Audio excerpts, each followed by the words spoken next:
بلوچوں کے پاس ایک نظم کے سوا کوئی قدیم مواد نہیں۔ اس نظم میں آیا ہے کہ وہ امیر حمزہ رضی اللہ تعالی عنہ کی اولاد ہیں اور حلب سے آئے ہیں۔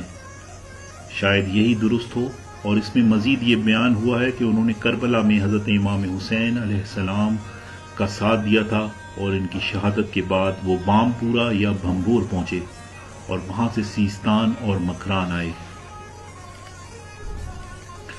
بلوچوں کا دعویٰ ہے کہ انہوں نے نہ صرف کربلا میں حضرت امام حسین کا ساتھ دیا، بلکہ ان دنوں جبکہ رسول اللہ صلی اللہ علیہ وآلہ وسلم مکہ میں بے یار و مددگار تھے، تو بلوچوں نے اپنے قبائل سے 5 بہادر منتخب کر کے رسول اللہ صلی اللہ علیہ وآلہ وسلم کی حفاظت کے لیے بھیجے۔ اس بات کا پتہ بھی ہمیں بلوچ نظم سے ہی چلتا ہے۔ فردوسی نے شاہ نامے میں 3 بادشاہوں کے عہد میں بلوچوں کا ذکر کیا ہے۔ اول کے خسرو، دوم زرکس اور سوم نوشیرواں۔ عہد کے خسرو جو کہ 532 کافمین کے آس پاس ہے۔ بلوچ بحر خزر کے جنوبی ساحلی علاقے اور کوہ البرز کے دامن میں رہتے تھے۔ ان میں جو تھوڑے متمدن ہو گئے وہ حکومت اور فوجی خدمت کرنے لگے۔ زرکس کے عہد میں بلوچ ایرانی بادشاہوں کے دربار میں اعلیٰ عہدوں پر فائز رہے، لیکن بعد میں بلوچ ایرانی بادشاہوں کے لیے خطرہ بن گئے۔ اس لیے انہوں نے نہایت بے دردی سے ان کے خلاف جو مہم بھیجی تھی، اس کا تذکرہ فردوسی نے شاہ نامے میں بڑی تفصیل سے کیا ہے۔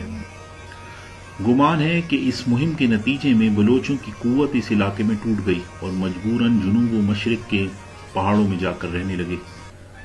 لیکن ڈیمز نے اپنی کتاب دی بلوچ ریس اور گینگو وسکی نے اپنی کتاب پیپل آف پاکستان میں قیاس کیا ہے کہ سفید ہنوں کی یورش کی وجہ سے بلوچوں نے بحر خزر کے جنوبی پہاڑوں سے کرمان کی طرف کوچ کیا۔ بہرحال اس سلسلے میں کوئی بات وثوق سے نہیں کی جاتی کہ کرمان کے بلوچ خانہ بدوشوں کا ذکر عرب سیاحوں، مورخوں اور جغرافیہ نویسوں نے بھی کیا ہے۔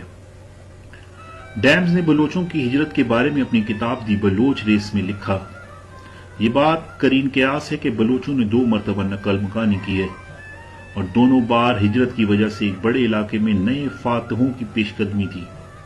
پہلی ہجرت اس وقت ہوئی جب فارس میں سلجوکیوں کے ہاتھوں ویلمی اور غزنوی طاقتوں کا خاتمہ ہوا۔ اس موقع پر یہ لوگ کرمان چھوڑ کر سیستان اور مغربی مکران کے علاقوں میں آ کر آباد ہوئے۔ دوسری بار انہوں نے اس علاقے کو چھوڑ کر مشرقی مکران اور سندھ کا رخ کیا۔ یہ ہجرت چنگیز خان کے حملوں اور جلال الدین منگول کی وجہ سے ہوئی۔ دوسری ہجرت کے نتیجے میں انہوں نے پہلی بار وادی سندھ میں قدم رکھا، جس سے ان کے لیے تیسری اور آخری ہجرت کا راستہ ہموار ہوا، اور اس سے آخری ہجرت نے ان کے بڑے حصے کو ہندوستان کے میدانی علاقوں میں منتشر کر دیا۔ اس آخری ہجرت کا زمانہ ہندوستان پر تیمور لنگ کے حملے اور بابر کی یورش کا زمانہ ہے۔ بعض قبیلوں نے کلات پر قابض ہو کر بلوچوں کو سندھ اور پنجاب کے میدانی علاقوں کی طرف جانے پہ مجبور کر دیا۔ یہ واقعہ بلوچی تاریخ میں ناقابل فراموش ہے۔ اس واقعے کے بعد یہ قوم 2 گروہوں میں تقسیم ہو گئی۔ محمد سردار خان بلوچ نے اپنی کتاب میں لکھا کہ بلوچ روایت کے مطابق سردار امیر جلال خان بلوچ تمام بلوچ قبائل کے سردار تھے، جو 11ویں صدی عیسوی میں کرمان کے پہاڑوں اور لوت کے ریگستانوں میں رہتے تھے۔ بلوچوں کی مقبول عام روایت اسی سردار کے عہد سے شروع ہوتی ہے۔ سردار امیر جلال خان بلوچ کے 4 بیٹے رند، کورائی، لاشار اور ہود تھے۔ آگے چل کر رند کی اولاد سے امیر چاکر خان رند بن کر امیر شہک پیدا ہوا، جو بلوچ نسل کا عظیم سپوت ہے۔ بلوچ اپنے سردار میر جلال خان کی سرکردگی میں کرمان کے مختلف اضلاع میں رہتے تھے، مگر سیاسی انتشار کی وجہ سے وہ قافلہ در قافلہ کرمان چھوڑ کر سیستان چلے آئے۔ جب یہاں بھی چین نہ ملا تو وہ اپنے سردار امیر جلال خان کی قیادت میں واپس کرمان گئے اور ضلع بامپور میں آباد ہو گئے۔ پھر سردار جلال خان نے اپنے 44 قبیلوں کو لے کر مکران کی طرف بڑھا اور انہوں مکران کو بلوچستان کا نام دیا۔ اس کی آمد سے پہلے مکران پر مغول حکومت کرتے تھے۔ بلوچ سردار نے شکست دی، جس سے مقامی آبادی کی وفاداریاں بھی انہیں آسانی سے میسر ہو گئیں، کیونکہ مقامی لوگ مغول کے ظلم و ستم سے تنگ آ چکے تھے۔ 15ویں صدی عیسوی میں بلوچوں کے 2 قبیلوں رند و لاشار ساتھ ساتھ وسطی بلوچستان کی طرف بڑھے۔ جو لوگ ان کے مقابلے پر تھے یا تو وہ قتل کر دیے گئے یا انہوں نے اطاعت قبول کر لی۔ آخر میر چاکر خان رند کے عہد میں سارا بلوچستان بلوچوں کے قبضے میں آ گیا، وہاں ان کی حکومت قائم ہو گئی۔ میر چاکر خان رند ایک عظیم بلوچ تھے۔ انہوں نے خزدار فتح کیا، درہ مولا پر قبضہ کیا، کچی کے میدانی علاقوں کو فتح کیا، درہ بولان پر قبضہ کیا اور ڈھاہاڑ پر قبضہ کر کے بعد سبی کو فتح کیا۔ اس کے بعد قبائلی حسد کی وجہ سے رند و لاشاریوں میں جنگ چھڑ گئی جو 30 سال تک جاری رہی۔ ان دونوں قبائل کی جنگ نے بھی کئی داستانوں کو جنم دیا۔ اس جنگ کا نتیجہ یہ نکلا کہ کئی بلوچ قبائل سندھ اور پنجاب میں ہجرت کرنے پر مجبور ہو گئے اور بلوچ منتشر ہو گئے، جس میں بلوچوں کا بہت نقصان ہوا۔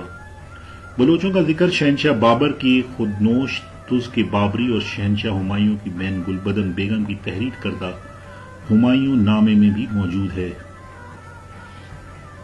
شہنشاہ بابر نے لکھا کہ میں نے حیدر علمدار کو بلوچوں کی طرف بھیجا۔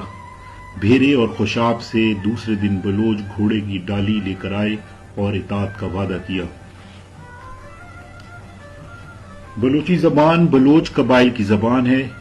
ہند یورپی خاندان اسنا کی ایک شاخ ہند ایرانی جو مروجہ فارسی سے قبل رائج تھی کی ایک بولی ہے اور پاکستانی صوبہ بلوچستان، ایرانی بلوچستان، سیستان، کردستان اور خلیج فارس کی ریاستوں میں بولی جاتی ہے۔ بلوچی ادب کو 3 ادوار میں تقسیم کیا جا سکتا ہے۔ پہلا رند دور جو 1430 سے 1600 تک کے عرصے پر محیط ہے۔ دوسرا قوانین کا دور جس کی مدت 1600 سے 1850 تک ہے، اور تیسرا دور برطانوی دور ہے جو 1850 سے شروع ہوا اور اگست 1947 میں تمام ہوا۔ چوتھا ہم عصر دور جس کا آغاز قیام پاکستان سے ہوا۔ بلوچ یوم ثقافت ہر سال 2 مارچ کو پاکستان، ایران، افغانستان، دبئی، مسقط، بحرین، سعودی عرب اور بھارت میں شایان شان انداز میں منایا جاتا ہے۔